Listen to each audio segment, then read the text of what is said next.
I feel like a lot of artists unknowingly learned a lot of shit and didn't even really process in real time. I'm not like an influencer or a content creator.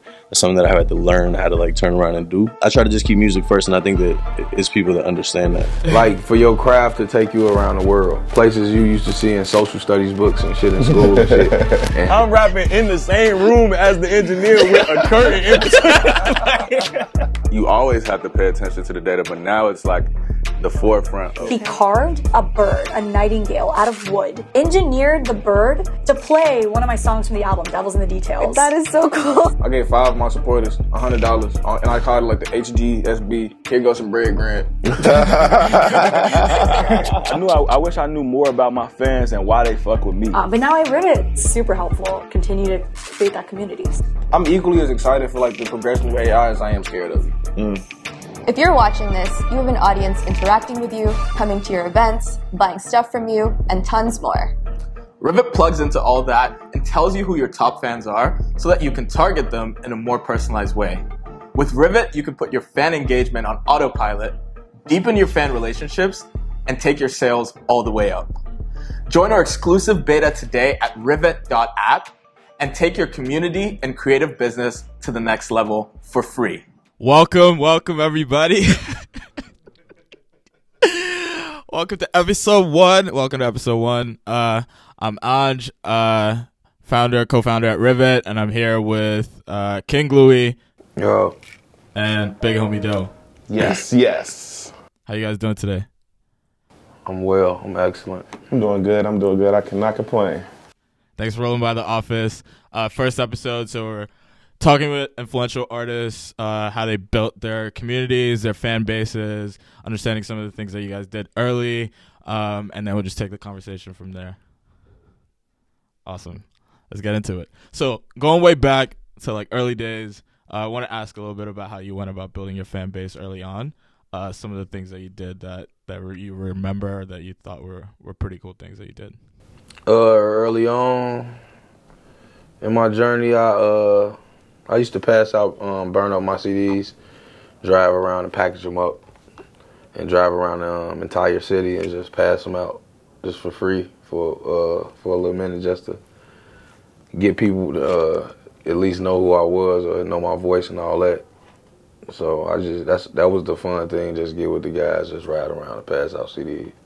Yeah, burning CDs. That's how you know it's the old. That's how you know it's old school. And that was the fun thing, because I remember like begging my mom to buy a CD burner, and we would literally just sit at the crib. You got the tower, and it'd be like it's like a 4-disc tower. And we just burn 4 at a time, pack them up, and then we start getting the mixtapes, doing the mixtapes, and just riding around the city, just flooding the city with them. What areas mostly? The entire city. Okay. Yeah. Like really the entire city. And I think one of our game plans early on was focusing on like where people be the most. So we would definitely go to like the main streets, L station stops, high schools, things like that, to try to reach as many people as possible at that time. Because I think then people was like selling CDs, like people would walk up to you like, hey, you listen to hip hop, and try to sell you their CD.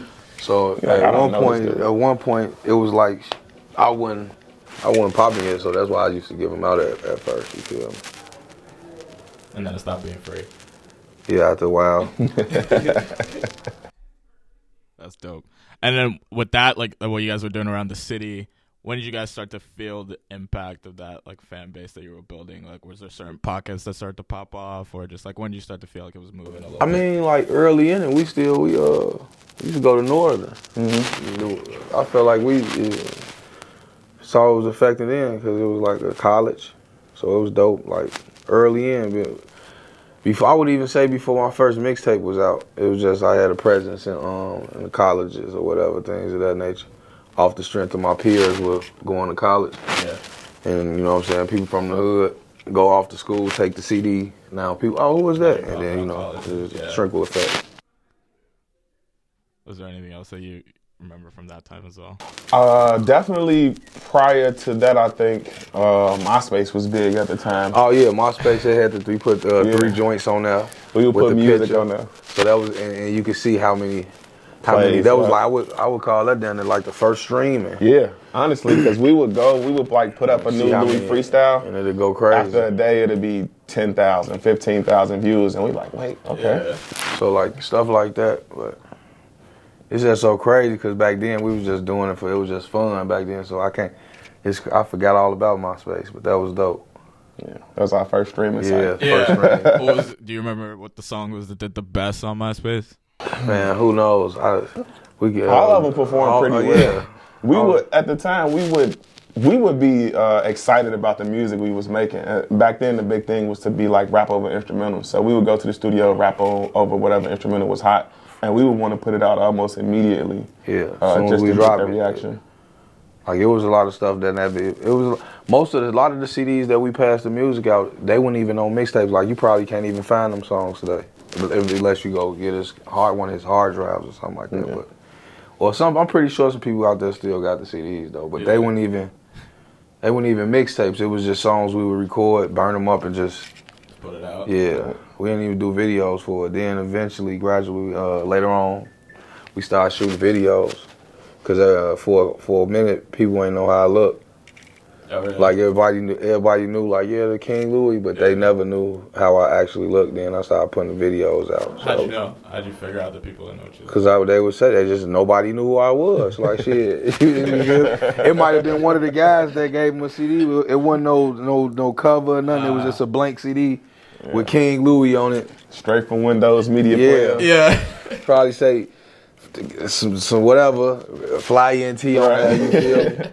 And shit, but it would be a person that wasn't King Louie. You probably would have thought he was me or he was me, and after a while, and then shit, social media, people were like, man, do anybody even know how, And then later on, is he a real artist? Right? Yeah, before the AI.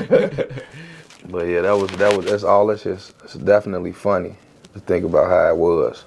What was that like process and period of that first video? Do you remember? I want to say then in my first video probably was it I'm Arrogant? I was thinking that too. I think it was I'm Arrogant. And I was just talking about that the other day. Remember I tried FaceTime the other night. I was out with my friends and we was having a great time. Yeah, it was and they was like, man, we're just about to listen to all the old Louie we used to listen to when we was growing up. And they played I'm Arrogant. Yeah. And they was like, man, this one of his best songs. And I was talking about how we shot the video. Bro name? That shot the video. Fuck. Cam put me on.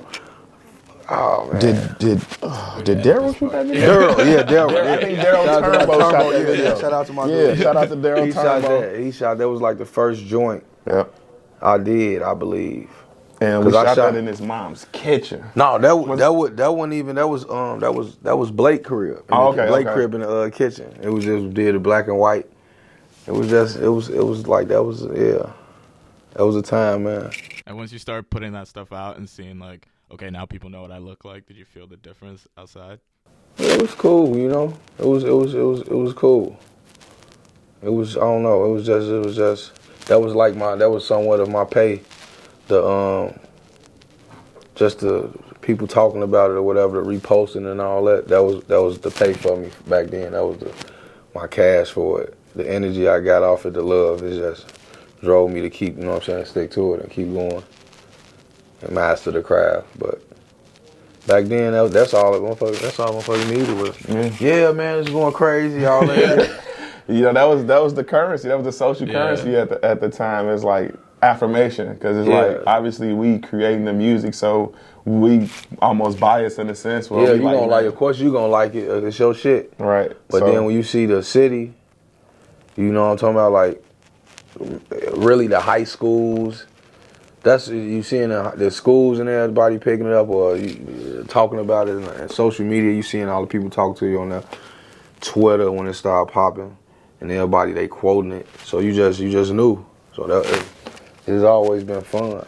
Yeah. And so you go from you doing the first songs, you're handing them out, shoot the video, and then what was it like starting to do shows? Shows, well, at first, motherfuckers used to pay to do shows. How much? I can't remember. Like pay to get that artist slide. But then after a while, I remember we did a show at Northern. Yep. And it was, then I did a show Me and Chance did a show at one college. I can't remember what college it was. It was either Eastern or Western. I can't remember the exact one. But yeah, then after a while, motherfuckers started getting paid for the shows and shit. So, and then ever since then, it just been, you feel me, it been that. Yeah, yeah. And as your like fan base has been growing through that period, like what was it like at that point when you're starting to do shows, and then the first inflection point where stuff is like, okay, this is getting bigger than just me and the homies. You say that? What was it like when it started to get past I mean, of course it was. I mean, success. So it's dope. And then it's always like, of course you want to do it for the paper. But it's always just the passion and the fun and things of that nature. Like, it was like with school. You know what I'm saying? You go to school, of course, to learn, but you also go, you see your friends, you kick with your peers, and you just have fun and just experience just life with your people or whatever. And that's how it is with the music, like the trips and traveling with my brothers and all that, meeting new people, you know what I'm saying? So it was just dope. Tight.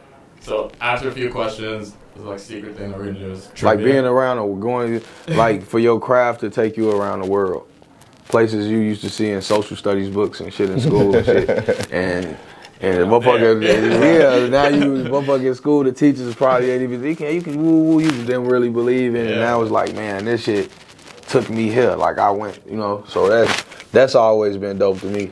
And now they're teaching about you.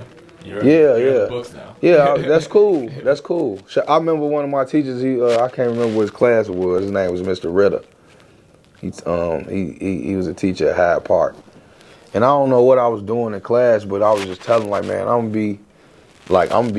ain't say King Louie at that time, but I was like telling him, like, I'm gonna be King Louie, and he thought I was just talking shit. But it was like once I became King Louie, he had hit me on Twitter and was like, man, this guy said he was gonna, you feel me? He was gonna be him one day, like, and that was dope to me. So like that type of shit I get off on that. Like I feel like that's somewhat of a pay as well for me.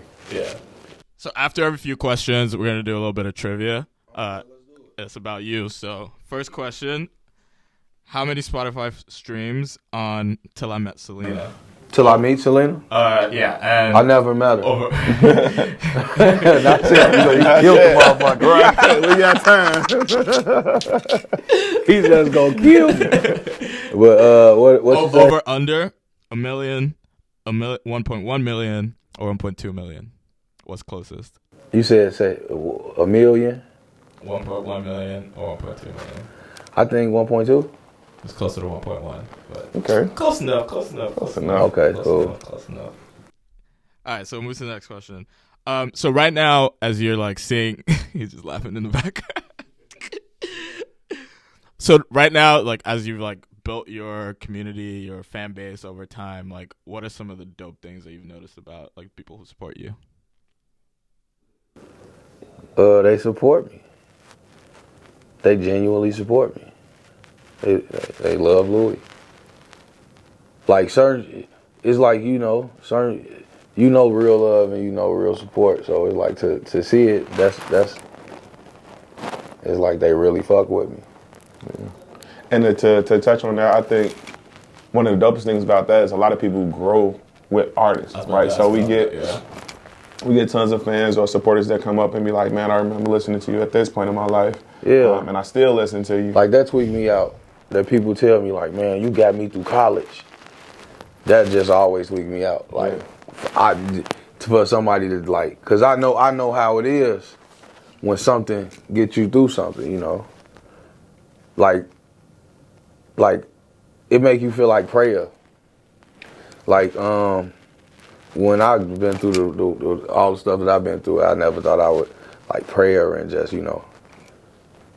things of that nature, like just talking to God and just like love and So it's like to see people to come tell you, a stranger that don't get shit from telling you this, be like, man, you got me through my darkest times, or you got me through college, man, woo woo, like, and they just be successful people or something, So that's, for me to do that for a person, that's dope to know that I got somebody through something, help somebody accomplish something like that. So That's dope. That's pretty cool to me. Yeah. Earlier on, also you mentioned like what keeps it kind of fun for you. I'm curious what keeps it fun for you today. Same shit. I like stuff to be organic, true.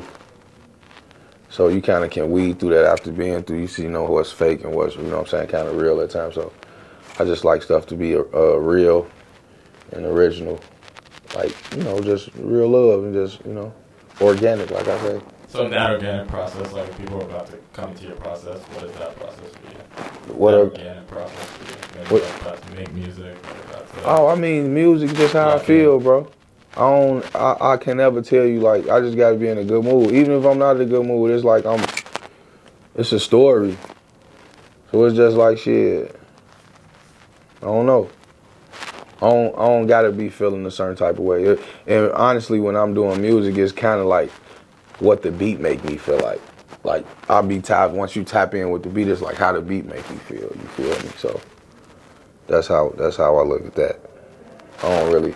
Yeah, I need the lights to be like this, and I don't need all that shit. It's just like the beat, like the beat. Well, we can talk about how is it like, okay, let's say I've never been in the studio with King Louie. I walk in, what am I expecting? Yeah, what are you expecting? I mean, you expecting for me to be like, I'm a silly individual. I'm a silly motherfucker, so you can just expect for the silly, just like the wildest shit being said.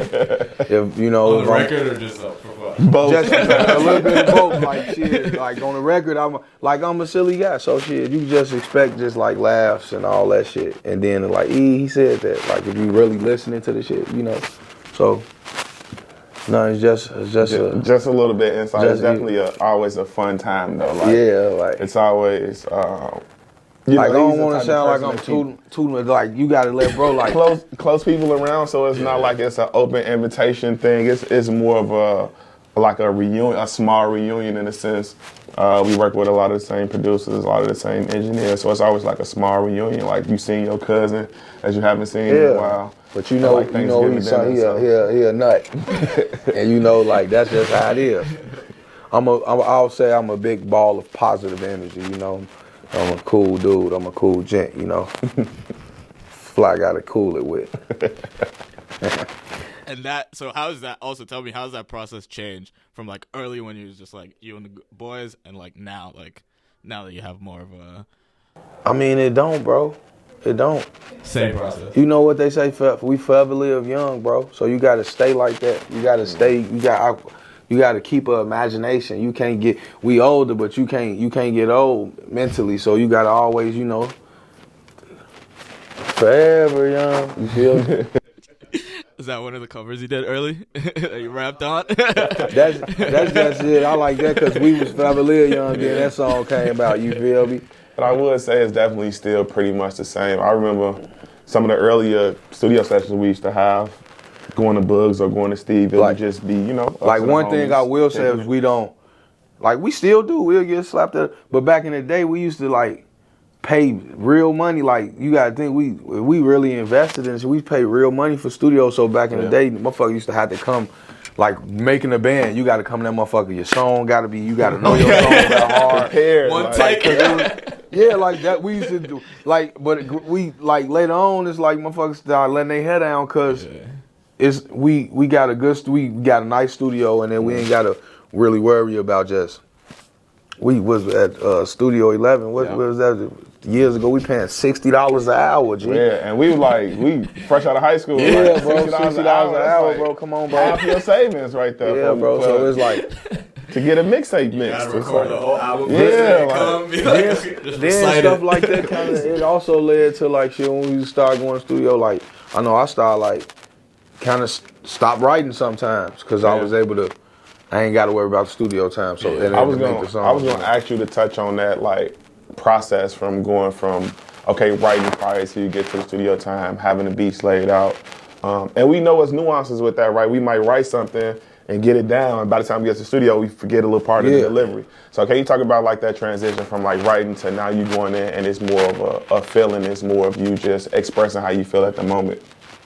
Well, I was first with writing when I got an iPhone, like when iPhones had notes, And that's what made me stop really writing. And then after this is like, really like I say, not having get in the studio. Like, oh, I could just be in the studio. I ain't got to worry about paying the arm and a leg for 2 hours, 4 hours, or however much time I want to be in the studio. And then you might be in that vibe, and the producer might put on a beat that it's fresh. You feeling it right there. And I learned that you go in there and you will get a song that, like, you gonna feel like that. Like, if I record it right now, what I'm thinking, how I'm feeling right now, from now on, when I hear the song, I'm going, oh, well, you know, it's like entitled to when you at home, when you write it by yourself, you feel like that. Yeah. Now when you get to the studio, you might not be in that mood no more, so you got to kind of channel that energy again. But it's like when you right there, it's like you go in. Like, I did a lot of my songs, a lot of the songs that's, you know, people love, are like, I did them motherfuckers like right there. And it's like you learn, like, off of seeing, like, okay, they fuck with that. I remember how I did that. You know what I'm saying? Entitled to the writing. But writing's always cool, but it sometimes be hard to tap back into how you was feeling when you wrote something. Yeah, because energy is important, and I feel like we can see that in shows when those songs come on and we see how the crowd reacts to it. It's like those high energy records, like B.O.N. B.O.N. is always a record that we play, and the crowd goes crazy. Like, we could essentially perform it back to back to back if we want to, right? Because that's just how energetic the song is.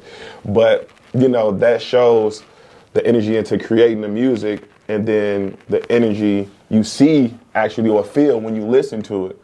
And we see that reaction at shows a lot too. Yeah. So, but after you give them so much work, it's like they gonna react to it regardless. But it's like when you know, like, oh, I remember how I made that. I know what I did for that. That's when you feel me, you know what to expect from another, you know what I'm saying, project or whatever it is. Batch of work. Yeah. Yeah, we'll go to this next question, trivia. There's only 3. So, second one. When did you release the Like Louie music video? January 2016, July 2015, or October 2015? You said July what? 2015. I think July 2015. October 2015. I was gonna say, we shot it in July. Oh, I shot it, so, because I remember it was hot as hell. Yeah. I shot it. I was sweating like a motherfucker. I was drunk, sweating, but I thought I shot it in July. I apologize. Well, you shot it in that summer, Yeah, you'll remember that. I just remember when we shot it. Yeah, I remember uploading it to YouTube. Yeah. October 30th. So right now, switching gears a little bit into like fan base building, this new age of the internet. You talked a little bit about MySpace. How do you think the internet has changed how people are building their fan bases today, different from when you were going about it?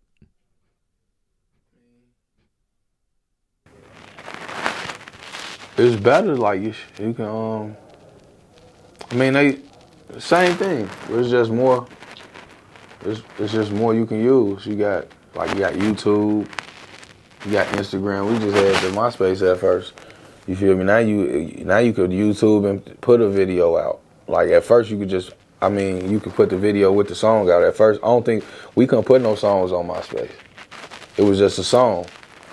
And then you had to put your pictures on there. Motherfuckers go through your pictures and all that, but it was just a song. So now you can put it on there, you feel me? You can put more than 3 songs on platforms. So it's just more you can do.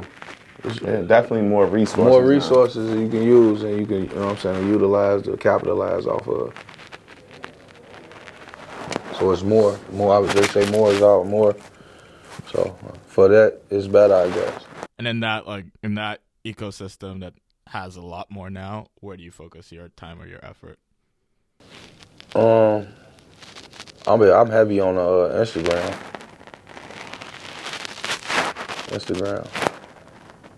Yeah, building on social is definitely important. It's a way to like stay engaged with your fans. Real time though. I think that's probably one of the most important things with the internet and what music is moving to now. Because there was a time where before the internet, you would have to like read a magazine or see a video on TV to kind of like keep up with your favorite artists. Even if, my bad for cutting you off, even with a magazine, like now you could just really read the magazine on the computer. Yeah. Like, so it's just like everything just, everything's been enhanced to master your craft. You feel me? And then like all the new stuff, like you can see who like what. All that's cool. See like who's streaming and who listening to it, who checking it out and all that. Even like stuff like you can see who like your photos or videos and stuff like that. You can see like, oh yeah, the engagements and all that. So that's pretty cool. Yeah. And speaking about that, that's one of the sweet spot. That's one of the things that I feel like what Rivet stands out at, right, is being a resource for artists. It's like helping artists figure out, okay, who are my top fans? Like, okay, how are they engaging with me? Like, are they buying tickets to my shows? Are they buying my merchandise? Are they engaging with me on social media? So that's why I think it's important for artists to definitely be on platforms like Rivet, to have more resources, to be able to engage more, and in turn, capitalize more. So I think that's an important piece to touch on or just have a conversation about. It's just like, what are some of the newer resources that artists should know about, similar to Rivet, that can help them grow in a sense. And that's one thing that I feel like artists should look forward to, and it should be more conversations around. Yeah. And why do you think that, and for you, like, so now you're understanding a little bit more about, you mentioned engagement on social. What do you wish that you like knew about those people that would just make your life easier? Knew about who? All your fans. So like, you know who's engaging, who's liking, whatever, but if you wanted to know more, what types of things would you want to know?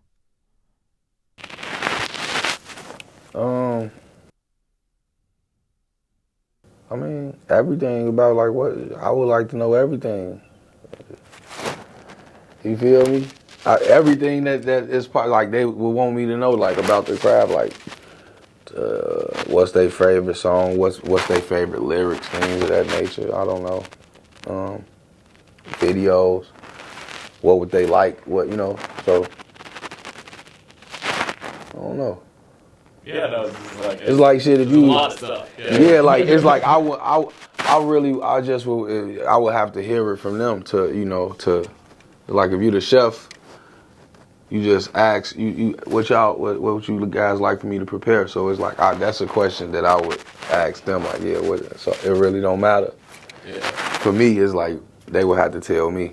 Yeah. So I would say everything. Yeah. Oh, that's cool. But I want to touch a little bit more on like engagement, because I think a lot of stuff that we did early on, we didn't even realize what it was. We was just doing it because it was fun. Like, and there was a time where we would just have like extra iPhones, right? And this is like more like getting into Louie, getting bigger and having a name. And we would just get the phones and literally just give out the number on the internet and call it a fan line. Like, oh yeah, call the King Louie fan line. And at this time, we probably had like community before almost community. Like 50 to 100,000 followers between social media accounts, and we would like plaster it over all, and people would literally call all day nonstop. And it's like that was a direct connection to the fans. Probably was crazy because we would have to cut off the phone at times. Yeah, like we motherfuckers did that shit several times. Just get a chip and just. But it's like you say, it'll get to the point you can't even talk to people. Motherfuckers study calling. It'd be crazy now. It was cool back then. I don't think I'll do that shit now. Yeah, no, I don't think you had as many followers or support as you did at the time. But definitely wouldn't make sense. But I brought that point up because of a lot of things that we were doing early on in your career that we didn't necessarily know about, like even in terms of passing the CDs out and hanging up and putting the stickers up all around the city. Yeah, that was guerrilla marketing, right? Yeah, like and then giving out the phone number to the fans, we engaging with the fans. So it's a lot of things that we was doing that now is way more important to artists and help them grow that we kind of just did naturally, right? Yeah. Like because it was like it's like we like you say, that's like how it's just all of the hands. Cause we've been doing a lot of shit that's been done. Yeah. We did it without somebody telling us like, yeah, you should do this. It's just like shit. You want people to know? How you gonna let them know? Go tell them. Go. So we was, you feel me? Hand to hand. What's the craziest thing someone called and said? They done said a lot of stuff. Hey, I don't really I don't know, man. They did wild things. They said wild things. This was also... This was a minute ago, bro. years ago.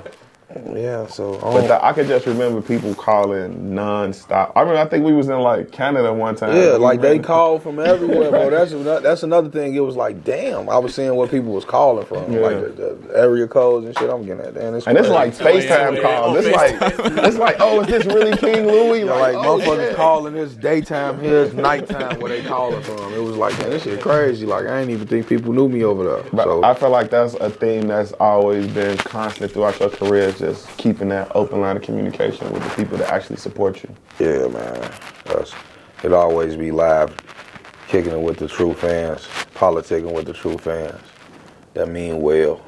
Yeah. And now as you think about going this next stage or like building your fan base right now, where are you focused? Like what are the cool things you're trying to do for your fans today? Make them happy, whatever can make them happy. No phone number. I mean, shit, if they get a phone, it ain't gonna be my real number. Probably ain't even gonna be able to get through the line, but I just want them to be happy and satisfaction with the crowd. That's cool. Nice. One last trivia question, and then I'll ask like a couple quick hits. What's the first Insta post on your page right now? So. First Insta post? Yeah. It might not be the first like you ever posted, but that's what's there right now. The first thing. Announcing Soprano. Return of Tony and Tony 2 to streaming platforms. Or a Smoking Cali promo video.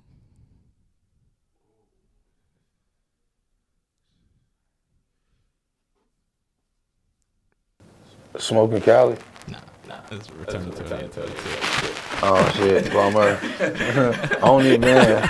But that's kind of a tricky question because it's a lot of times we have to like archive. Yeah. I know it's not the first. It's just what's there first when we now. gonna drop something, we like archiving all of the posts and like whatever we want to get the most attention and eyes on. It'll be the first post. Soprano's the second one. Oh shit. I know now. So besides Rivet, what other 3 apps on your phone can you not do without? And there's no loop. Can't be like Facebook. Facebook, okay. Instagram. A lot of social media. Shit. I mean, I could go without. I can't go without my. You said an app though. You said a call. I need the call log. Okay. That's it. I need the call. I need to talk to people. I got to be able to talk. That's 3. Oh yeah. So I need. No cash out. Shit, you don't really need to. I need to hear you to say like, yeah, I don't need to be you. Oh, I thought this when I was reading. I need to. Yeah, woo. So I need to get need to call this number. You feel me?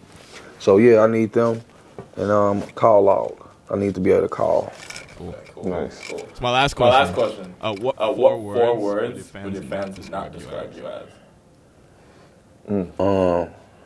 4 words. Yeah. My fans, right? That they would not describe you as. Scary. 1.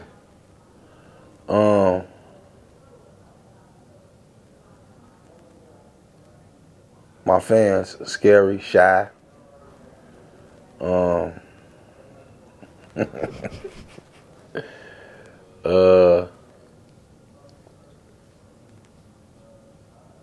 My fans, a square. I